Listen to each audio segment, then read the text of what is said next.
there's been a lot of talk about the Ground Zero Mosque, which is actually, as I understand, an Islamic community center, being built close to where the World Trade Center was, as if this is some kind of affront to the victims of 9/11, you know.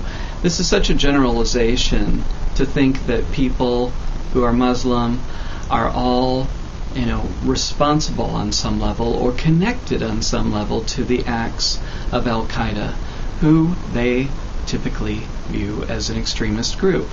If you think about it, there's been a lot of Christian extremists, and the same kind of limitations are not imposed upon people. If a Christian kills an abortion doctor in the name of God, or if a Catholic priest molests a child, there still are Christian churches near these events. And if you start to get into limiting religious freedoms, then you really have forgotten what this country is based upon. And there's no exceptions. You know, there are no exceptions to the idea that you get to practice what you believe in wherever you want to. And what people did on 9/11, a small group of people did, does not change that. You don't throw away basic liberties based on what some extremists did, or start setting up these various rules and conditions for certain religions but not others. It's ridiculous. I heard a comment today.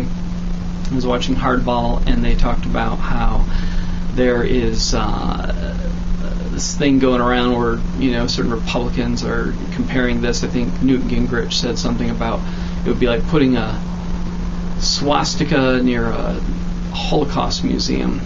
And it's really not like that at all, because first of all, Islam is not responsible for 9/11, and to compare, Muslims to Nazis is incredibly ridiculous. I mean, the ignorance that takes, it shows that for him to be even talked about as a presidential candidate shows how much absolute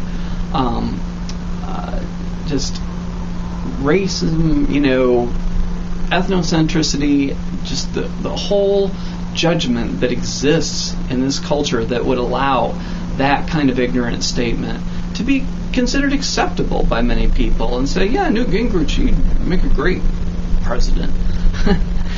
And so I see this as connected as well to limitations on gay marriage. Today it was decided that the gay marriage would be blocked for the time being in California.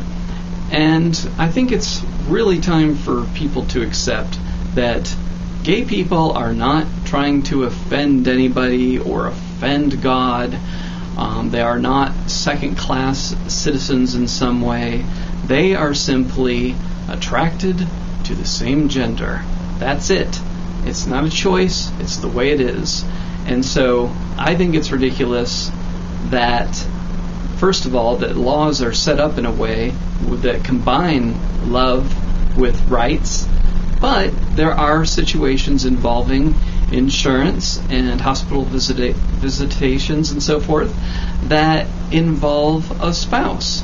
And so I think the ideal situation would be just completely remove love from the law and the government and just set it up so, let's say, for example, you can have one person, whoever that person is, gets insurance benefits from your job or whatever, and you can say whoever can visit you that you want. And that's already starting in some areas. With the hospitals are changing that rule. It does not have to be legal family members so much anymore. So this is the progression of things, that we used to have discriminations against all different kinds of people in terms of who could vote and who could marry, and we're moving towards acceptance, which is great. But people, I think so much homophobia is related to this idea that if you accept it, if you accept people are gay, then you have to like being gay yourself or something, that you're going to have to start being attracted to the same gender.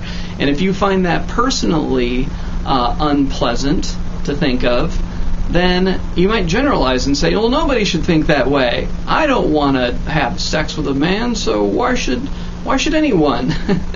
And it's just ego. It's just this whole superiority thing that goes along with saying who should marry and where should people practice their faith.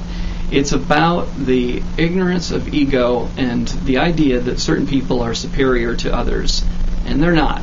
So it's time to let go of that old paradigm thinking and accept things in the progressive way that they're headed, which is towards acceptance and equality.